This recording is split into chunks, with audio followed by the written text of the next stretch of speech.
Hello students, कैसे हैं आप सभी। मैं पूनम तिवारी आप सभी का एक बार फिर से Hindi NCERT by Poonam Tiwari channel पर स्वागत करती हूं। आप सभी का अभिनंदन करती हूं, वंदन करती हूं। तो आज हम पढ़ने जा रहे हैं क्लास 11 यूपी बोर्ड का कंटेंट है ये, उसका चैप्टर है ये गंगा की स्वच्छता के संरक्षण। बहुत ही अच्छा चैप्टर है और बहुत ही इम्पोर्टेंट है। ठीक है, तो ये बेसिकली रियल लाइफ से मतलब पूरा बताया हुआ है कि गंगा की क्या स्थिति थी, पहले क्या था, फिर जब मोदी जी आए तो उन्होंने क्या क्या इसके स्वच्छता के लिए कितनी इन्वेस्टमेंट की, कौन कौन सी टीम बनी और आज गंगा कैसी है। तो जल मानव जीवन का आधार है, इसके बिना जीवन की कल्पना असंभव है। बिल्कुल सही है। विश्व की लगभग सभी प्रमुख सभ्यताएं, वैदिक हो, सिंधु घाटी हो, मिस्र हो, मेसोपोटामिया सभ्यता, नदियों के किनारे विकसित हुई। भारत में गंगा नदी सिर्फ ये जल का माध्यम नहीं है, सिर्फ ये जल का स्रोत नहीं है, लेकिन ये आस्था, हमारी संस्कृति और सभ्यता का भी प्रतीक है। गंगा की अगर भौगोलिक परिचय की बात की जाए तो इसका उद्गम उत्तराखंड के गंगोत्री ग्लेशियर स्थित गौमुख हिमानी से होता है। भागीरथी और अलकनंदा नदियां देवप्रयाग में मिलकर गंगा कहलाती हैं।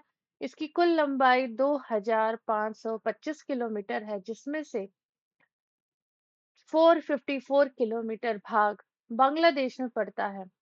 यह नदी उत्तराखंड, उत्तर प्रदेश, बिहार, झारखंड, पश्चिम बंगाल से बहती हुई बंगाल की खाड़ी में मिल जाती है। इसकी प्रमुख सहायक नदियां हैं यमुना, घाघरा, गोमती, सोन, राम गंगा आदि।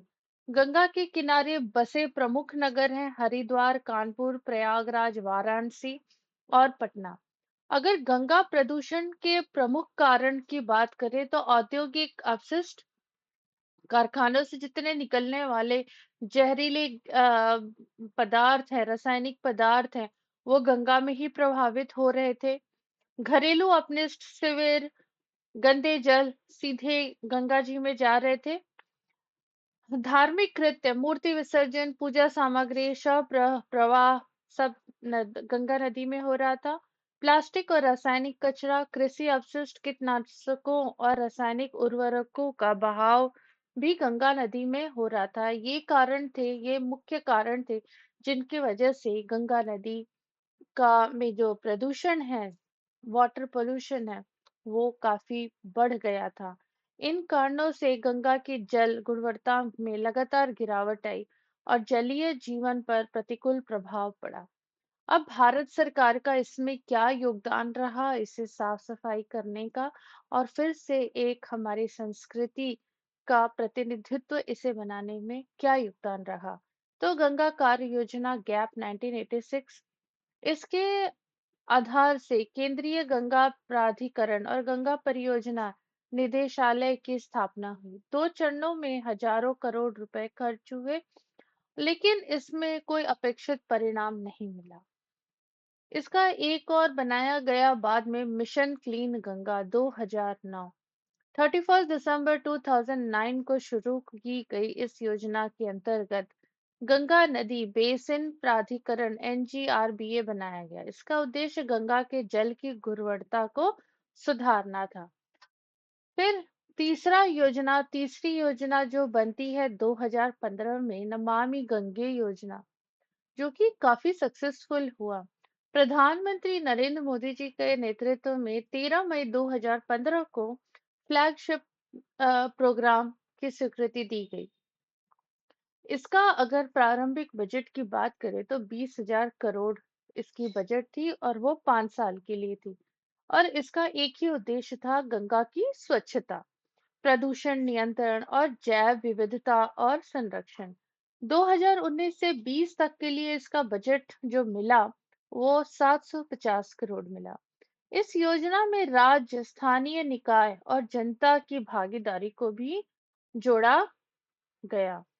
योजना की कार्य प्रणाली, राष्ट्रीय स्तर पर कैबिनेट सचिव की अध्यक्षता में कार्यबल गठित, राज्य स्तर पर मुख्य सचिव की अध्यक्षता में समिति, जनपद स्तर पर जिला मजिस्ट्रेट की अध्यक्षता में समिति, स्वच्छ गंगा हेतु राष्ट्रीय मिशन एनएमसीजी और राज्य कार्यक्रम प्रबंधक समूह एसपीएमजी के माध्यम से कार्यान्वयन। गंगा की रक्षा हेतु गंगा इको टास्क फोर्स की स्थापना की गई। कुछ परियोजना PPP model public private partnership के तहत संचालित किए गए। अब इसमें आम नागरिकों की क्या भूमिका रही? तो सरकार ने जब ये प्रयास किया नमामि गंगे योजना में, तो उन्होंने सरकार ने कहा कि गंगा स्वच्छ ऐसे नहीं हो सकती। इसमें जो लोकल लोग हैं उनकी भी सहभागिता क्या है, अनिवार्य है। गंगा में कचरा, मूर्तियां, प्लास्टिक अपशिष्ट न डालें। धार्मिक स्थलों पर स्वच्छता बनाए रखें। गंगा तट पर रासायनिक डिटर्जेंट से कपड़े न धोएं। गंगा संरक्षण जागरूकता अभियान में भाग लें। संविधान अनुच्छेद 51 क के अनुसार पर्यावरण की रक्षा नागरिकों का मौलिक कर्तव्य बताया गया। निष्कर्ष ये निकलता है कि गंगा केवल नदी नहीं, भारत की जीवन रेखा है। नमामि गंगे जैसी योजनाएं तभी सफल होंगी जब नागरिक इसमें अपना योगदान देगा। सरकार के साथ साथ जन जागरूकता और व्यवहारिक परिवर्तन ही गंगा की अविरलता और पवित्रता को पुनः स्थापित कर सकते हैं।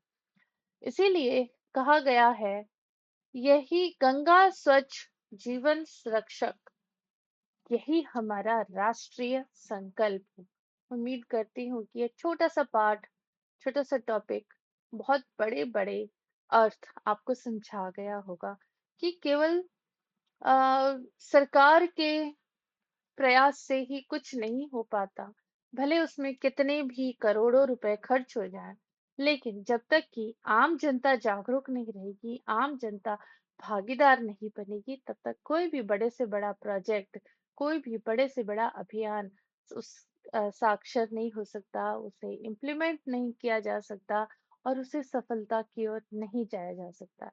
इसीलिए सरकार के साथ आम जनता का भी कर्तव्य बनता है कि किसी भी प्रोग्राम को, किसी भी मिशन को, सरकार के मिशन को सक्सेस करने के लिए क्या करना है, अपना भी पूरा पूरा योगदान देना है।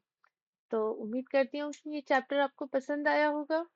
अगर क्लास पसंद आई है तो क्लास को लाइक करिए, शेयर करिए, सब्सक्राइब करिए और चैनल पर यूं ही बने रहिए। मिलते हैं अगले पाठ के साथ, जो कि और भी रोचक होगा। ऐसी ही रोचक क्लासेस के लिए मेरे चैनल से जुड़े रहिए। हंसते रहिए, मुस्कुराते रहिए, खिलखिलाते रहिए, पढ़ते रहिए, मुझसे ऐसे ही पढ़वाते रहिए। धन्यवाद।